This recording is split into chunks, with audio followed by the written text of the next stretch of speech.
What, in your opinion, makes Google such an outstanding place that attracts top talent and continues to be such an iconic place to work? If you ask any Googler what the mission of Google is, every single one will say the same thing, which is to organize the world's information and make it universally accessible and useful. And so I'd ask companies, how many people think that every employee knows and can say your mission? And then how many think that all of their employees believe in their mission and are inspired by their mission and believe that the work they're doing is for something that's really inspiring?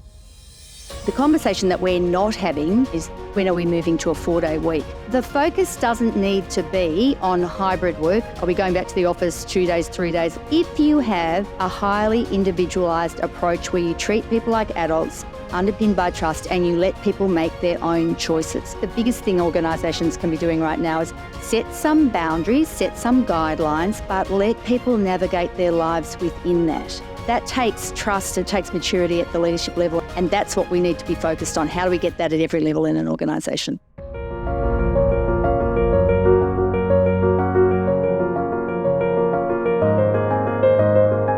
Hey everyone, thank you so much for tuning in to this week's Career Confidence Podcast. I have a very, very special episode for you today. So for those of you who don't know, we run quarterly events as part of the Sisterhood Club. And this event was one of my favorites. And I'm so excited to say that we recorded the whole event. We have a panel of experts. We have Tova Angsuwat, who is ex-Google and was the head of recruitment for 10 years, now gone on to start her own business, Series Build. We have Sally Calder, who worked at KPMG as the National Diversity Inclusion Lead for 14 years and now has founded her own app, RespectX, which is very exciting. Can't wait for you to hear all about that.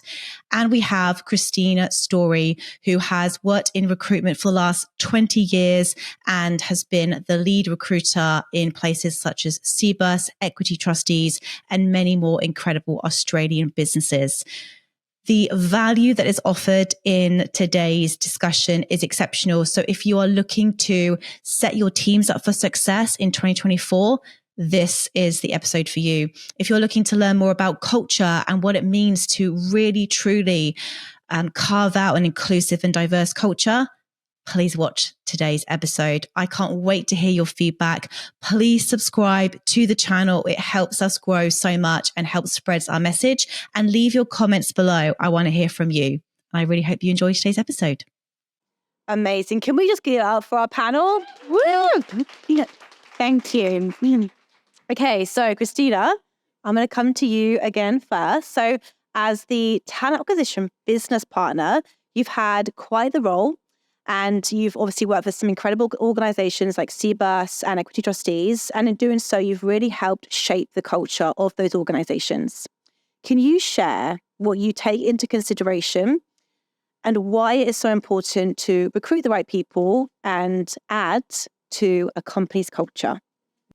There's no doubt quite a few talent acquisition or HR people in the audience tonight. And some of what I say is not going to be new to you.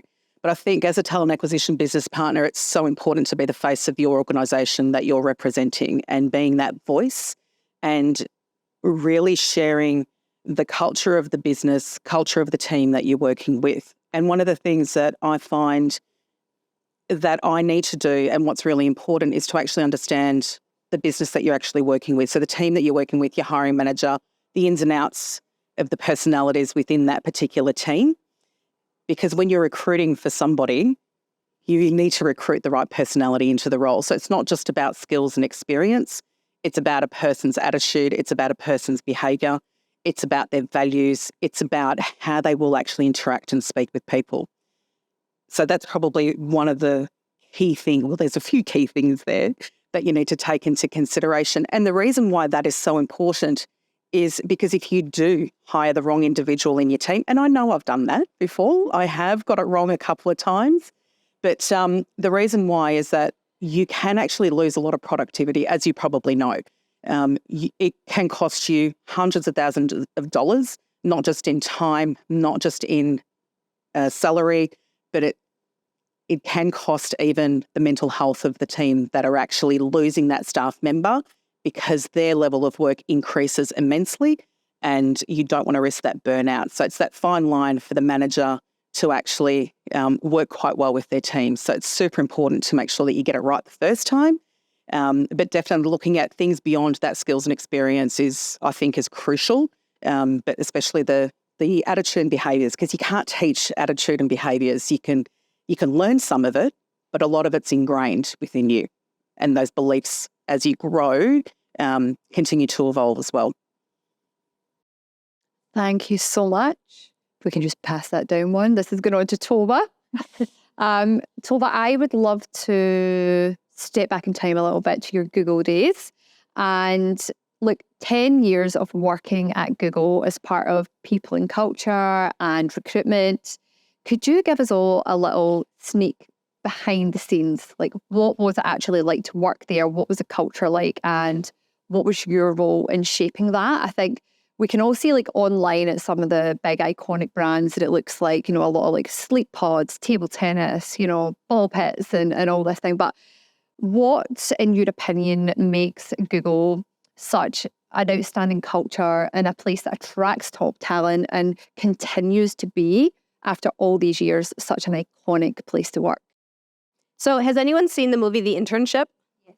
So when it first came out, my grandma, who's now 97, called me and was like, so is that what Google's really like?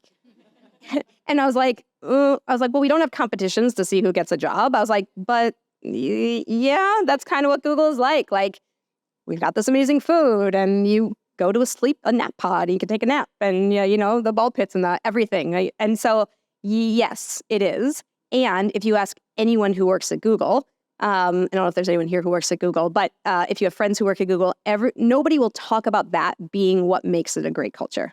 And I used to give a lot of like culture talks to companies and customers who would come to campus for client meetings, but then would be like, tell us about the culture and how do we do what you do? And there were really just 3 things that Google stood behind and I think was really instrumental in also helping scale globally. So you have 100 offices around the world and they're like, how do you maintain a consistent culture when you expand beyond just your headquarters, when everyone's together?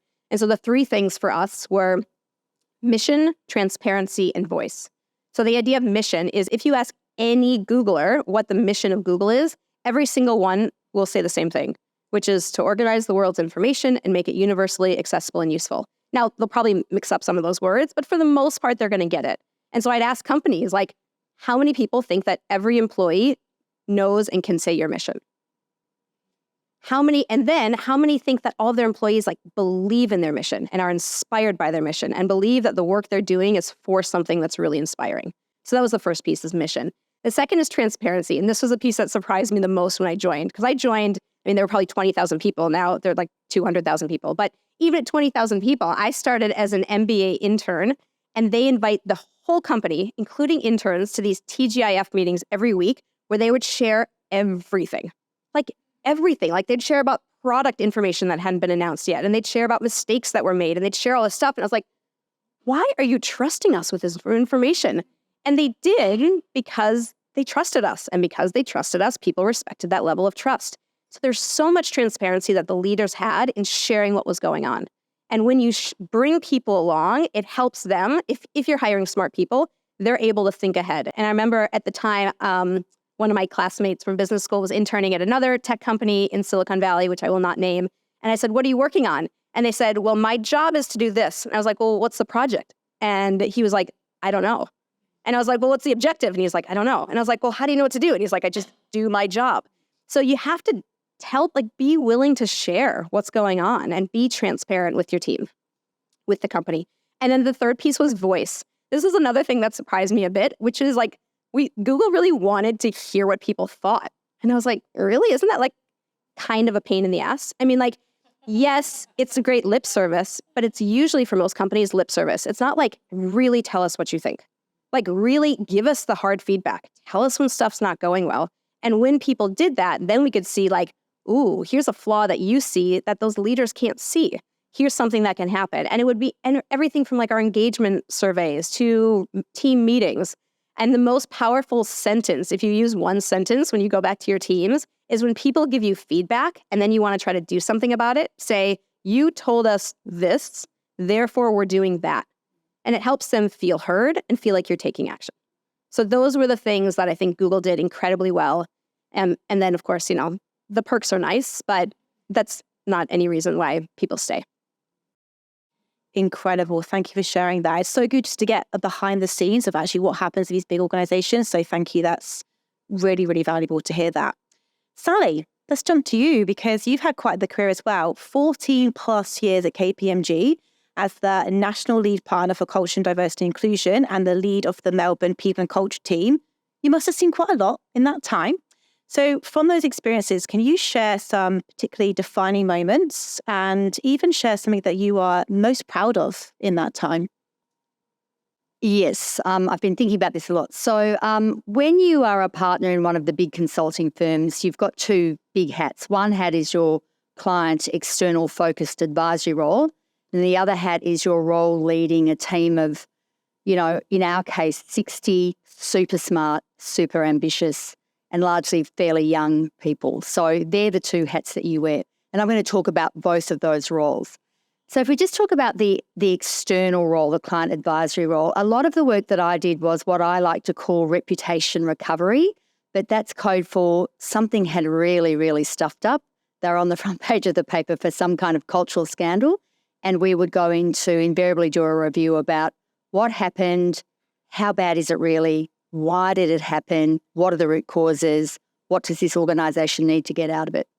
I'm just going to talk about not necessarily highlights, just a couple of learnings from doing that work over 14 years for some of the biggest companies in the country, none of which I'll name, but in every sector. And I will say mining and finance feature heavily. So one of my big insights is you can tell the minute you walk into a leadership room whether or not the CEO and his C-suite actually want to hear what you've got to tell them. You can tell in a heartbeat. And if they don't really want to hear it, or if they go to defense, or if they actually attack the data and you've got to pull out, data modeling that not even an analyst could pull apart in a week, nothing is going to change in that organisation.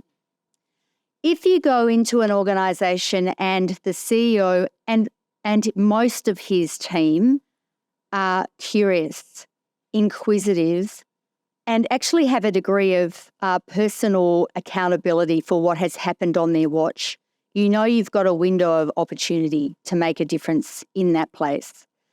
And in fact, one of the main reasons why I left KPMG and founded RespectX was because too many senior leaders in this country fell in the first bucket and not enough fell in the second bucket. And that's what we need to change. The other thing that I would say is that invariably when you go into an organisation to understand cultural issues, you really only need to do one thing. Now, this is a top tip from a former senior partner in a consulting firm, so don't tell anybody I shared it or else they'll all be out of business. But you really only need to do one thing, and this is the God honest truth.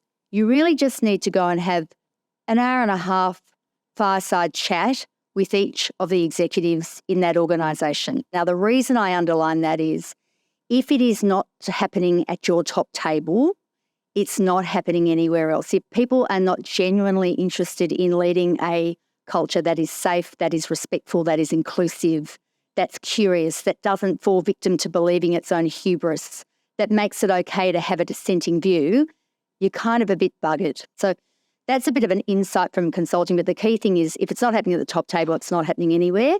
And you need someone on that table who will challenge. I now want to move to the job of managing a team. And I think actually your question was, I think there was a question in there about what am I most proud of? What I am most proud of in my consulting career is that in our People and Change team in Melbourne, I think we created a real sense of family and belonging where every individual felt seen, felt heard, and felt deeply known and appreciated for who they really were. And that is bloody hard to achieve in a big consulting firm because, like many of your organisations, I'm sure, they attract the best graduates. Everyone's super bright. Everyone is super ambitious. Everybody wants to be a partner tomorrow. And they are big, complex, hybrid organisations where you can get really lost. So we had one focus in our team. It sort of picks up on both of the themes that you guys have shared. Our first focus was we actively hired for difference. We actively hired for difference, but the one thing that we looked for, and this was always the bit where I got involved, was cultural fit. So we wanted people who were totally different from us, but that would fit with us culturally. And by that, I meant aligned to the values that we had in our team. And they were values of generosity, curiosity, deep love and respect for one another, and always starting from a position of best intent. So that was the first thing. And I think the second thing that we did was we really allowed people to get to know one another on a really deeply human level. That's not always easy to do when you're running hard and when you're running fast. And this is going to sound really, really poly and a bit sort of like, what was that show on television, The Walton Family, you know, where they had what were they called? They had the meal around the table, whatever it was. But I used to do things like we would often, I'm just looking at my team here, we would often have people, we did an end of financial year party, which was always at my house, which always had, like madness, karaoke and bands and all kind of ridiculous behaviour. But there is that thing around creating intimacy that I think people shy away from in a corporate environment. And I'm a really big advocate for bring back some intimacy, bring back some real openness, invite people into your home, let people get to know one another on a deeply human level. If you get that bit right, you can navigate it when things go wrong, as they invariably do and invariably did. So that's my long-winded story of my KPMG career. Well, thank you so much for that. And that is just so powerful in itself. And I think where things can go wrong is sometimes when people feel as though they have to show up at work and in their career as a different version of who they truly are. So that is really powerful. And I'm sure that everyone will be able to take something away tonight from that. So thank you. I would like to talk just like around the current times and bring it back to the present. I think that this year has been particularly challenging for so many people with the economic challenges, the cost of living crisis. I know some phenomenal people and amazing talent across talent acquisition, people in culture, tech, that have, through no fault of their own, found themselves unexpectedly redundant. And like Christina, you mentioned something really important around mental health, and that's what I think I'd like to talk to here. The stats around it are really, really alarming, especially around the younger generation. Mental illness is climbing, and it's not really good to see those stats. And I feel like work and career really plays such a huge role in all of our lives and forms like quite a large part of our identity. And I would love to get all of your thoughts. So this is a question to the panel. What are your thoughts on how businesses can actually truly support people? Do you believe that businesses and organisations should have initiatives and should have policies in place to be able to support mental health and mental illness? And if there's anything in particular that you have seen that has worked really well, it would be amazing to hear. So Tova, you have the mic. I'll throw that to you first. So when we did our engagement surveys, well-being across the board was always one of the lowest ranking items. And so we'd spin up like these big initiatives and like, let's do one little thing, and everyone put their thing on a little poster board and whatever. And then like, okay, let's have this initiative and like all these initiatives. And year after year, it like never moved the needle. And so then we started thinking about, and then I took my team and, so my team, I had like a team of 50, so relatively small. And we say, all right, we're going to spin up a bunch of initiatives. We're going to do a bunch of lunch and learns. Like, what are we going to do that makes people feel like we're taking action? But when you think about your well-being, and we thought about it for ourselves, we were like, it's so individual. It's so personal and it's so individual, and it changes. And for a lot of people, they just want to feel a sense of control and autonomy. I want to know that if I want to stop work and take a walk in the middle of the day, I can do it. I want to know if I have to leave and take my kid to the doctor, I can do it. I want to know that like if I just need to get to the gym, I can do it. And when you have that level of autonomy and control over yourself and your decisions, things started to shift, and that permission. And it started with the managers. And so the managers would say, hey, and so my team was in Singapore, 3-hour time difference. I said, I am off the clock at 5 o'clock. 5 o'clock, I am done. That is my kid time. 5 to 8 p.m., you can't get a hold of me. There's no emergency that you can possibly have where you will need to reach me. I'm not available. Well, 5 o'clock here is 2 p.m. there. That is inconvenient for a team of 50 people. Guess what? They deal because that's my time and that's my boundary. And it showed them that they could set their boundaries. So there's such an important role for leaders to play when leaders feel like, oh, I can't do it. I can't log off and people need me. People are fine. You're fine. But you have to empower people to make the decisions for themselves and then also model it and show people how you're doing it. Yeah, look, I completely agree with it's individual. One of the things I really, really hated doing as a consultant, I'm not slapping on my old career, I promise you I'm not, but when organisations would roll out the well-being strategy or the culture change strategy across an organisation of 10,000, I mean, seriously, it is like shooting fish in a barrel. If you get a couple on the way down, hats off, good luck. You've done well. So all this comes back to, we are going to be talking about leadership a lot today because it all comes back to leadership, and it comes back to that word that a lot of people don't like but I love, and that word of intimacy. So you need leaders at every level in your organisation to actually know their people so that they can have those individual conversations, so that they can tell when people are not travelling well. One size fits all simply doesn't work when you're dealing with anybody. Actually, I was going to say when you're dealing with adults and professionals, but actually with anybody. The other thing I would just sort of note is I think organisations that are not thinking hard about the cost of living, cosy live, the Macquarie Dictionary word of the year, are just crazy because it is probably the thing that is front of mind for most of the people that you are employing right now. So if you're not talking about it at work, if you're not thinking about it at work, if you're not thinking of strategies that can support people, then you're going to lose a whole lot of your people, or you're certainly going to lose their goodwill. I think the other thing, to your point, that thing around flexibility. Now, this has become a conversation around, are we going to go back to the office 5 days a week after COVID or not? The conversation that we're not having, that I just can't believe that we're not having, we'll be having it soon, is when are we moving to a 4-day week? Now, the focus doesn't need to be on hybrid work. Are we going back to the office 2 days, 3 days, all that kind of crap? It doesn't need to be on 4 days a week. If you have a highly individualised approach where you treat people like adults, underpinned by trust, and you let people make their own choices.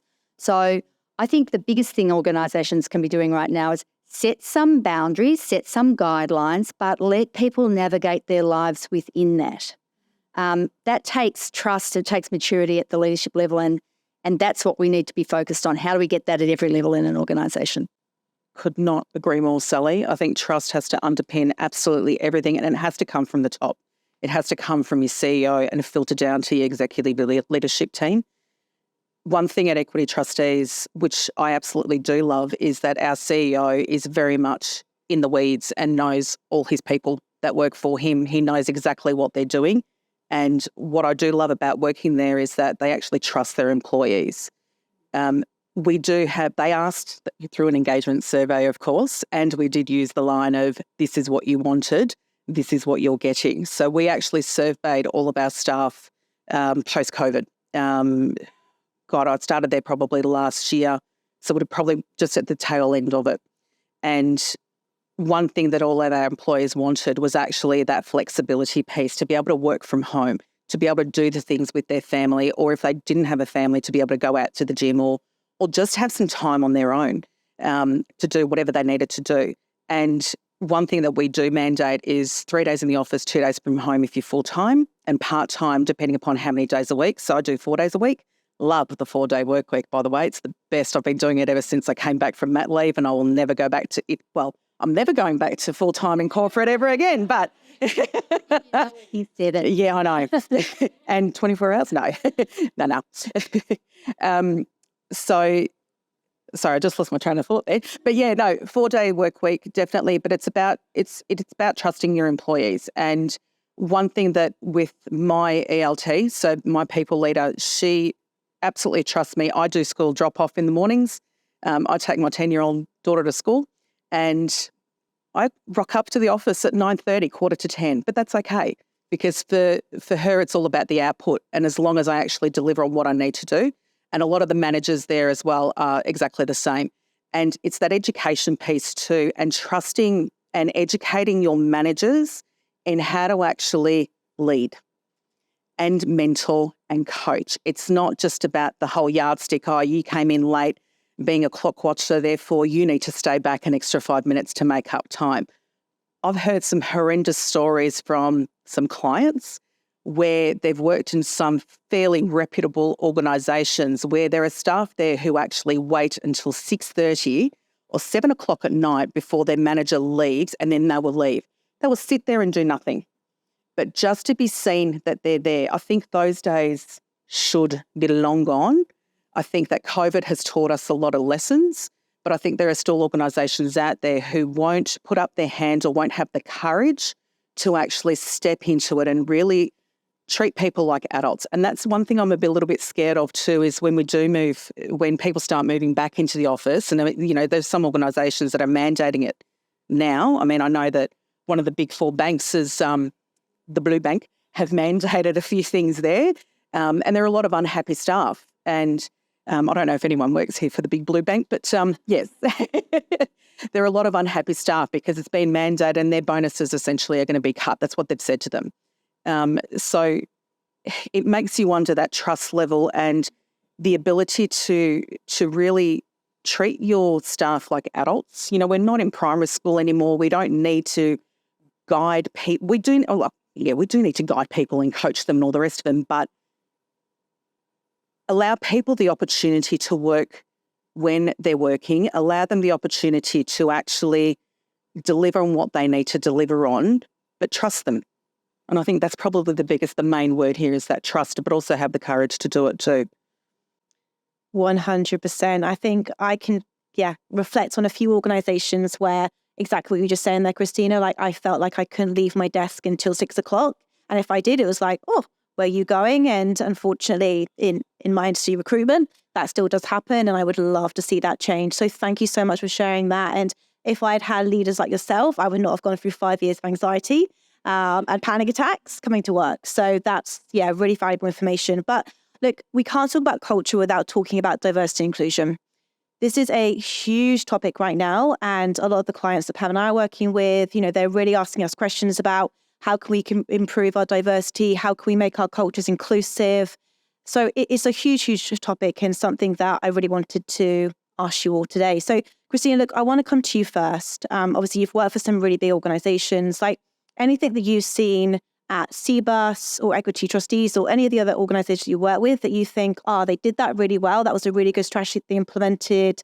Anything that you've seen in your career that you think that was really good? Yeah, absolutely. And I think CBUS they've done some really great things. And I think in the superannuation industry, they've been at the forefront in actually delivering a lot of great initiatives. And when I've done 3 stints at CBUS, so they kept asking me back, which is awesome because they're a great company to work for. But and it really came down to the people. But anyway, one of the things that they did really well was really listen to their people in terms of what they wanted. They are a unionised workforce. I mean, the board is all made up of union members, and there are a lot of employees who are part of the financial services union. So there are a lot of discussions on the EBA and actually putting in some of those initiatives around leave in particular. One of the things that CBUS did really well at the very beginning of the parental leave conversation is that they were probably the first superannuation organisation to offer that 20 weeks paid leave. But they offered it no matter what gender you were. And I think that is absolutely fabulous because it's inclusive from that perspective. There are a lot of males out there who want to spend time with their young child, but a lot of them don't get that opportunity to. They just get that 2 weeks. So the fact that they have that 20 weeks available to them is brilliant.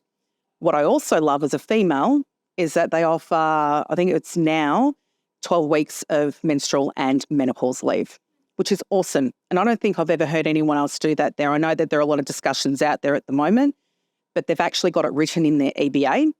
They've got grandparents leave. They do RDOs once a month. So it really is that looking at their staff and really listening to what they want. The other thing too that I'm really proud of is there's a lot of inclusive hiring managers as well. And in tech especially, some really great people that I worked with. And one of the things that I was really proud of is that we were able to recruit our first transgender person into CBUS too, which was very new to me. And I learnt a lot from that individual. and they actually taught me what I can do and what I can't do. So I'm very grateful to them. But also that, plus a few other conversations, it was the catalyst. There were some things that were the catalyst to really focus on the Pride campaign as well. So they do that extremely well. They really focus on that inclusivity from LGBTQI plus. I know I've forgotten one, but yeah, they really focus on that space, which is absolutely awesome.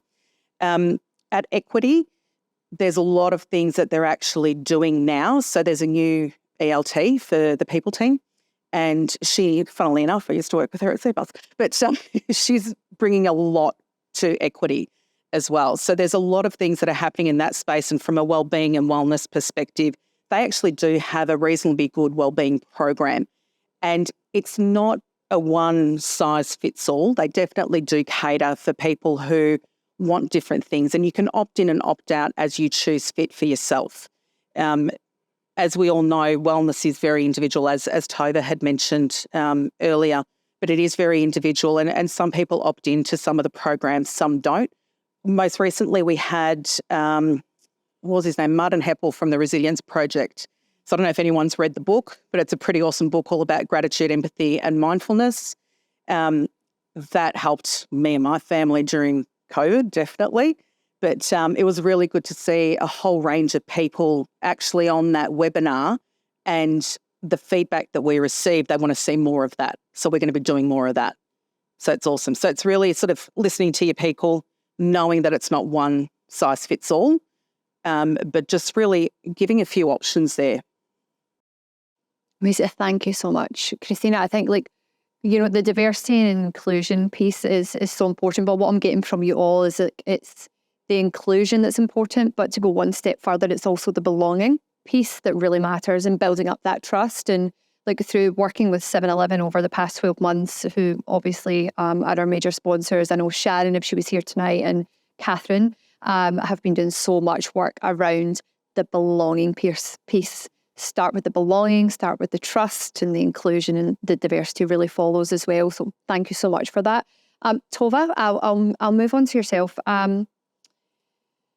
When it comes to recruiting for diversity and inclusion, I'm sure at Google and potentially some of the companies that you're working with through Series Build at the moment, it's often something that we just put a little bit of a stat on, right? We need to hire for diversity in this space. We need to hire for diversity in this space, and you're just tasked with the stat.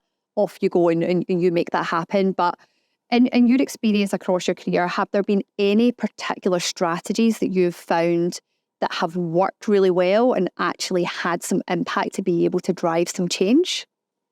So yes, and we can think about change from a statistic, let's check the box change. And to be fair, that is also important.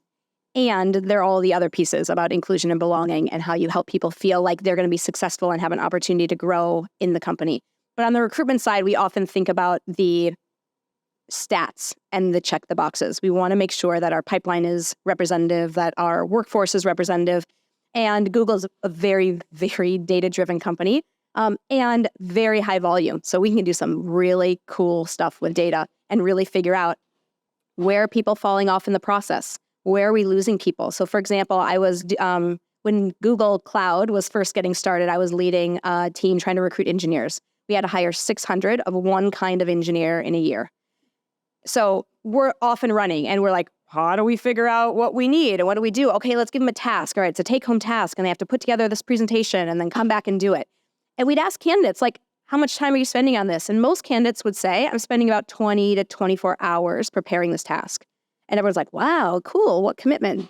And then we started to see a drop-off of women and of parents. And we're like, why are we seeing a drop-off? Oh, guess what? People who are parents, and if they're working full-time, don't have an extra 24 hours to spend putting together a task. Maybe that's not the right assessment tool. What else can we do? But even something as simple as job descriptions. So it used to be that our job descriptions were like this laundry list of a million things that you needed in order to be qualified for the role. And we know that women will often want to read job descriptions and meet 100% of the requirements, and men will often see it and be like, 60? Cool, I'm going to go for it. And because Google knew that, we're like, well, we can't change everyone's mindset. Let's change how we write our job descriptions. So we experimented. Can we pare down our job descriptions? And we did a bunch of experimentation. And where we found was a sweet spot of 4 bullets. So we have 2 sections. We have like required skills, and then we have the nice to have skills. 4 bullets of required skills increased our female applications by 11%, just by changing how we wrote our job descriptions. So like that's something you can do now. You can go back, you can take a look at all the job descriptions in your company, and you can see, do we have like 1,000 bullets of things that we're asking for? And how is that changing what we're looking for? Even adding a tagline at the bottom saying, we know that people are not going to meet all of these. We're open to people from interesting backgrounds, interesting perspectives. We want you to apply if this role excites you, if our challenge of what we're taking on excites you. So those types of things really helped move the needle when it came to the numbers. Fantastic. Thank you for sharing that. Sally, I'm going to come to you next. What are some common mistakes you see organizations make when they go about trying to implement D&I strategies, and how can these be avoided? Well, I think the stories that Christina and Tova have just shared are great stories. I love the data-driven approach to how do we get more diversity in it, and all the sorts of initiatives around inclusion are super important. I think the mistake that people often make is thinking that that will be enough, because this stuff makes you feel really great, and a lot of people get a bunch of stuff out of it, and it's fun, and this will get people through the door. And I just want to say I am a massive fan of targets. So the only reason KPMG now has 35% of women partners, because when I joined it was 15%, is because they had a target. So targets are gold, and let's get real about targets for other sorts of diversity issues. But I think the biggest mistake that organisations make is that once they've run all the initiatives and they've done the clever things to get great diversity through the door, they don't listen closely enough to understand what experience those people are really having. And, you know, part of the reason why we founded RespectX, if you do not have a mechanism for people to tell you what is actually happening for them at work, the microaggressions, the things that make them feel excluded, they might be really subtle, they might be unconscious, they might be unintended. But if they are creating a sense that we say we are this, but actually we're that, then you're not inclusive, and all the diversity in the world won't get you there. So I think the biggest mistake that people make is not having anonymous, safe, quick and easy ways for people to say, this is how I'm feeling right now. Can we actually do something about that? Thank you.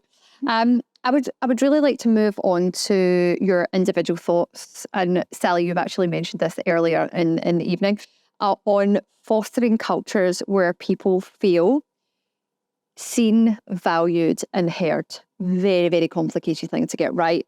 But culture is so important to any organisation. And like Georgie and I are often, we're still at the coalface, as you will be, Tova, speaking with candidates on a day-to-day basis. And what every individual is looking for is obviously very different, but we always get asked, what are the team like? What is the culture like? How does it feel to work at that organisation? So it is a really, really important topic and something that all organisations could work on.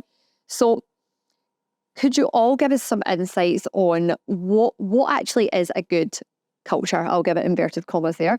And on the flip side, like if there's a culture that potentially does need a little bit of work, like what would be some ways that individuals within a team or an organisation could actually implement to really try and make that change and turn things around? What makes a good culture? If I reflect back on the organisations that I've worked in, and there's been quite a number of them, one thing that I did in my career was do a lot of contract roles because I wanted the diversity of actually working as a generalist recruiter in different organisations and understanding different things. So I've worked across a span of industries, from mining to fertilisers to explosives to banking to super. Huge range. And I think probably the biggest takeaway for me about what makes a good culture is the respect that you have from your manager, the working relationship that you have with your manager. Well, this is just my opinion, and also the team as well. one thing that I really enjoy when I'm at work is actually when you're with your team and they're there and you can have that banter, those incidental conversations of actually getting to know people, the intimacy. It really is that intimacy, getting to know people and understanding what makes them tick, understanding what they might be struggling with, because sometimes, and I can't lie to save myself, and when I come in and I'm not my happy, bubbly, gregarious self, people wonder, going, what's wrong with you? Are you okay? Is everything all right? And they know straight away when something is wrong, because I've just got that face where So asking the questions and being comfortable to ask the questions and getting that permission from the person and finding out a little bit more about them and being intimate with them and asking those more personal questions, I think helps in terms of making your working life a little bit more enjoyable. Yeah, and when I coach females too, so there's a lot of questions that I ask them in terms of what they look for in the organisation that they're wanting to work in, and they struggle to actually answer that question. And a lot of them fall back on, the type of organisation and the size, but it's like, go a bit deeper. What is it that you actually really want? Who do you want to work for? What's that manager look like, from the way that they're actually managing you all the way to how they're giving you feedback and how you like to receive that feedback. So it's everything in between, and understanding what it is that you want and what you want in a culture is definitely going to help, I guess, find that next right role for you, but also find the right people for your organisation too. So in answering the first part of the question, I think it's deeply personal. What's great culture for you and you might be very different, and certainly different to what it is for me. But I think for me, there are two things that I think are important. The first thing is that I firmly believe that work needs to supply us with more than just financial return. So work should be a place that enriches us, that allows us to grow and develop and be better humans as a result of our tenure with whatever firm we're working with. So that's the first thing for me is, yep, the money will be great, but what else can I take from this to be a better mother, wife, friend, sister, whatever? That's the first thing. Second thing is, for me, I want to be in a high-performing organisation that's generous, kind and fun. And so, and I don't think that's too much to ask. And those organisations exist.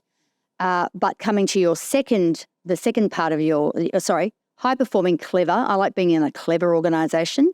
But yeah, kind, generous and fun and curious, like always open to new ways, different ways. Oh, and the other thing, the thing that absolutely will drive me batshit crazy is an organisation that believes its own hubris. You'll hear me say that all the time. I'm looking at you three and thinking, God, you must be so sick of that. Too much drinking of the Kool-Aid, rah, rah. It has to be okay to say, actually, we really stuffed that up. We made a big mistake. That is not okay. We have to do better. So that is really important to me when I'm thinking about the leaders that I have loved working with and the organisations that I've enjoyed being in. I think the second part was, what can we do to create a great culture? Was that the second part of the question? So I would just offer this, and again, people study for 20 years at university runs. I would offer this insight. And first is that culture is not a set and forget. And anybody who's studied chaos theory, Meg Wheatley, all that sort of stuff, the flutter of a butterfly wing will have a ricochet effect. You might be swimming along beautifully for a week, and then something will happen. Somebody will be offended, disgruntled, hurt. And that can have a really enormous impact. So it is not a set and forget. It is the one job of leaders. It is the one job of leaders to actively interrogate, observe, sniff, investigate what is happening culturally in their team every single day, knowing that it changes on a dime every single day. And the only way that you can understand what's happening in your organisation, if it is safe for people to tell you. Don't rely on an annual People Speak survey or a biannual People Matters survey or whatever is happening. Make it really industrialise both a data-driven approach, where you're getting that kind of feedback at least monthly, but actually have your ears and your eyes open Be somebody that people can speak to. Have your loyal lieutenants who will tell you what's happening if people are not brave enough. I'm looking at 3 of them right now. That sort of stuff. It's not a set and forget. It is the daily work of a leader. I love that. I go back to the mission, transparency, and voice. And then I think about, well, how do you operationalize it? What are the actual tactical things? And Google did another, again, so much data, a big study around what makes effective teams. And they study teams across every level, every function, every country. And there was one theme, there were the top 5, but one was so much higher than the other 4. And it was this idea of the highest performing teams had very high psychological safety. This idea that you can take risks, that you can make mistakes, that you can be vulnerable. And it's so true. You think about those teams when you've been able to say, like, I don't know how to do this, or like, I screwed something up, or I think we're making a mistake. And the response that you get from your leaders of like, what? Or why are you questioning this? Or, they played this out. This idea came from academia. We found it also in tech, but they found it in operating rooms where nurses who questioned a surgeon who thought, I think we're giving the wrong dose, but I know I'm going to get my head bit off if I say something. Is it worth it? And so having that piece, that makes a great culture. And then there's this other piece, which is, you can do all the engagement surveys and you get your scores and all that. But culture is that feeling on Sunday night when you think about going to work on Monday. That's how you know. And you're like, ugh. And look, work is a piece of our life. And if we didn't get paid for work, I'm not sure how many of us would do it. We work to live, hopefully. And hopefully work is a piece of our life and not the whole thing. That's not how everyone feels, but hopefully it's a piece of it. And I think companies that recognize that and can recognize, how do we make this work with what's important to you, that matters. And so that feeling on Sunday night when you're like, you might be tired, you might be like, okay, yeah, I got to do this big thing and I have a bunch of work. But okay, I'm looking forward to going to work with those people. Or I'm looking forward to this problem that I'm solving. That's how you know when you have that good culture. Love it. Absolutely fantastic. We've got a few more questions for the panel and then I want to go to a Q&A. So just have a little think if you have any questions. We'll have like 10 to 15 minutes for Q&A. But Sally, look, I want to come to you next because I am fascinated by RespectX. I think what you've created there, what you're doing there is absolutely outstanding to really fix a lot of problems in cultures that can be avoided if there was a place where people go to report issues and nip it in the bud before it gets out of hand. So could you just give the audience a little bit of an understanding of what is RespectX? Why did you start it and what impact are you hoping to make? Sure, and that is a gift of a question. Can you kick me if I go for longer than like 5 minutes? So RespectX is a really contemporary reporting and response system for all workplace sexual harassment, bullying and discrimination. It's been built by millennials, not me. I'm the CEO, but I've got a couple of co-founders and one's a millennial. It's been built to really speak to the fact that people want to be able to tell their organisation when they're not feeling okay. So, you download it, it's on your phone, it takes you 2 minutes to make a report. You can nick into a loo and make a formal or an informal report in seriously 2 minutes. It is dead simple. It's like ordering on Uber Eats. So that's what it is. Why did we found it? So you all know that I worked in the space of culture, diversity, inclusion for a very long time, and I wrote far too many reports around far too many men and women being, sexually harassed, sexually assaulted at work over too many years, and I saw not enough action. Now, I just want to share some statistics with you, and buckle in, this might shock you, but if you think about 2016, Harvey Weinstein, the Me Too movement taking off, and since that time, we've had so much media scrutiny, so much public kind of commentary around these matters. We've had the Respect at Work review report. We have new legislation which now requires employers to treat psychosocial injuries and harms in exactly the same way as they treat physical injury and harm. And board directors are now not only liable under the OH&S Act for mental health injuries in their workplaces, but they can be charged and prosecuted, they can be prosecuted under the Crimes Act if somebody is mentally harmed and actually that escalates to, a serious harm. So this really matters. I took on the role of National Lead Partner for Culture, Diversity and Inclusion in 2016. And at that time, the prevalence of harm as a result of bullying, sexual harassment or discrimination in Australian workplaces was 1 in 3. 1 in 3 workers was being harmed at work every year. The rate of people who were putting their hand up and reporting what had happened to them was 17%. So only 17% of people were reporting this in 2016. Less than 10% were making a report using one of the available reporting platforms that their organisations had, like whistleblower systems and other things. And if their matter was related to a sexual harassment or a sexual assault, less than 4% were reporting it using one of those channels. So those numbers, 1 in 3, 20, 10, 4. When I left KPMG because I founded RespectX this year, 2023, the numbers have not shifted. They have not shifted. It's still 1 in 3. The reporting rate has gone up 1 percentage point. So instead of 17% now reporting, 18% of people are now reporting. Despite all of the scrutiny, the public conversation and the legislative change, it simply isn't good enough. People are being damaged at work every year. It's costing the Australian economy, according to the Productivity Commission in 2020, up to $39 billion a year. And that's a financial cost on top of the often catastrophic human cost. And in Victoria, we're all in Victoria, WorkSafe is busted. I mean, they posted a $1.2 billion deficit in July. 50% of that was driven by an unprecedented increase in mental health injuries. So trying to pretend that this isn't real and it isn't the biggest crisis facing us as a community is just crap. So I just got to the point where I thought, you know what, I don't want to write another report for another dumb CEO who's not going to do anything. I don't want to do another cultural change program and get paid, a couple of $1 million at KPMG to do that.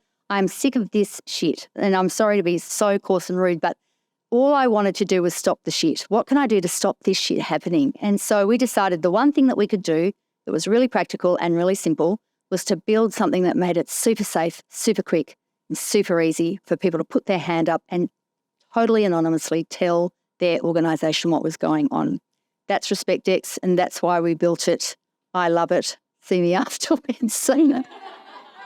That is so powerful. Thank you so much for sharing that. And I think I'm actually getting so much to take away from this evening, but it all comes back to the psychological safety and the trust. Tova said it so beautifully. Yeah, I mean, this kind of denial, we've got climate deniers and then we've got psychosocial safety equals performance deniers.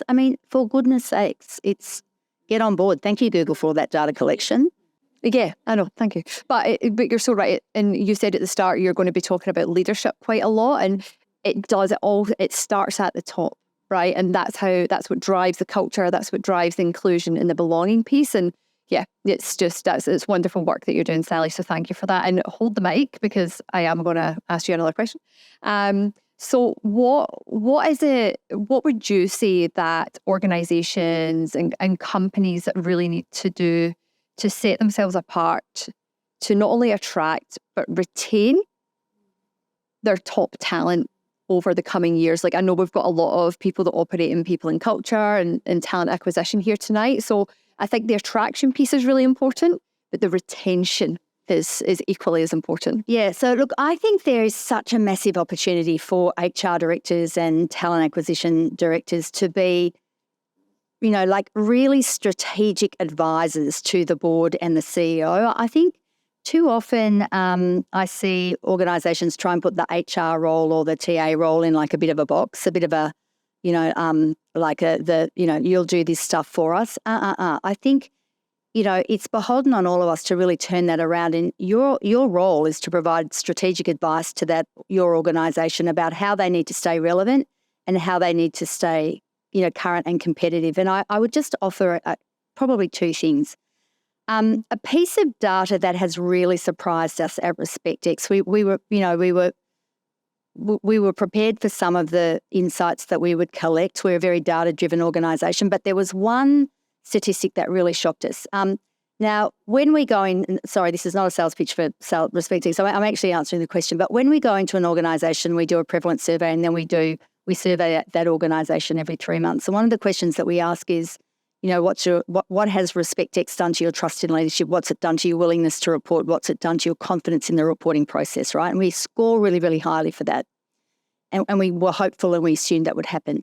The thing that has shocked us is, what are the reasons why you feel so willing to report? 95% of people say when we go in, actually, I would be willing to report something happens to me now. So the first thing people said was, well, because it's really safe, it's totally anonymous. Second thing people say was because it's so quick and easy. But the second reason that people said that they were prepared to report was because they said it's the right thing to do. Now, this really goes to your question. I think any company now looking to the future who doesn't understand that the generation of millennials coming into the workforce right now, I know there's 5 of them of my own coming into the workforce, they have a different level of expectation about what's okay, the role of organisations in shaping society and communities and contributing to their people, but they've also got a completely different outlook around their role in being part of a movement. And that, because it's the right thing to do, the generation coming through, they are sick of that. They will not stand for a lack of inclusivity. They won't stand for it. They want to be part of something that's bigger than just themselves. So my advice to organisations is, if you want to be relevant and current and competitive and keep your people, offer them the opportunity to be part of something more meaningful, more powerful, bigger than just who you are today. Absolutely, the purpose stuff is it's so critical. It starts there, but you keep them if you give them the opportunity to be part of something bigger that they can really be proud of, I think. I completely agree. We're going to have one final question, then we're going to head for a Q&A, because I'm sure there's some questions in the audience. But Tova, I'm just going to come to you because we've spoken a lot about these big organisations, but you've obviously just founded Series Build and you're helping with the Australian startup scene. So how are you now partnering with them, helping them, consulting them to really build out and shape their teams, but also compete with these large organizations that can offer the well-being strategies and all of the, the culture initiatives? How are you sort of helping them really shape out their culture and their teams? Yeah, and these startups that I'm working with, they're not offering nap pods and free lunch. And when I was at Google, we would lose people all the time to startups. And not because they were getting paid more, because they weren't. It's because they wanted to do work that mattered, and they wanted to feel like they were shaping the organization. And so it doesn't matter how big your organization is. And I talk to people all the time. So so many candidates, and every single one is like, I want to work in a great place where I feel valued, where I'm going to have an impact, where we're doing good work. What role? I don't know. I don't care. What industry? Don't know. Don't care. That's what people are looking for. And so think about how you can actually offer that. What is the experience of work when they come? And the other piece is, recruiting is kind of like being on The Bachelor, which is awful, right? It's a one-way experience where, as The Bachelor, you are putting your best foot forward. You want to impress the people. They don't really have a say along the way, only at the end. And then they decide, oh, I want to accept your rose too. Okay, I'll accept the offer. It's such a flawed way of developing a relationship. You want to be developing that relationship both ways the whole time, but you also don't just want to show the good stuff. You've got to show, and I talk about it like the fungus. And so when I talk to startups, I'll say don't just share this part is a little bit not good. Really share what's going on, because you better believe when they start, they're going to see it. They're going to know, wow, we've got a challenge with our product roadmap. They're going to know, wow, we got a challenge with our funding. They're going to know we just had a mass exodus of people because of some cultural issues. Tell them what they're getting themselves into in the interview process. If they don't like it and they opt out, then that was the right decision and it saved you a ton of time and money. If they opt in and they're like, that's a cool product challenge, I like that, those are the types of people you want. So don't, of course, tell them all the good stuff, but don't be afraid of sharing the things that aren't going so well, because they're going to see it. And those are the types of people that you want. And it's only fair to them, when you think about from a retention standpoint, it's only fair to them to let them have their eyes wide open before they make the decision to leave their other job and come to you. Thank you so much for listening to today's episode. If you enjoy these episodes, the number one thing you can do to help us grow and keep spreading our mission and message is to hit the subscribe button. And if you have time, give us a quick rating. Appreciate each and every one of you who tune in every week, and we look forward to bringing you many more episodes this year. Take care.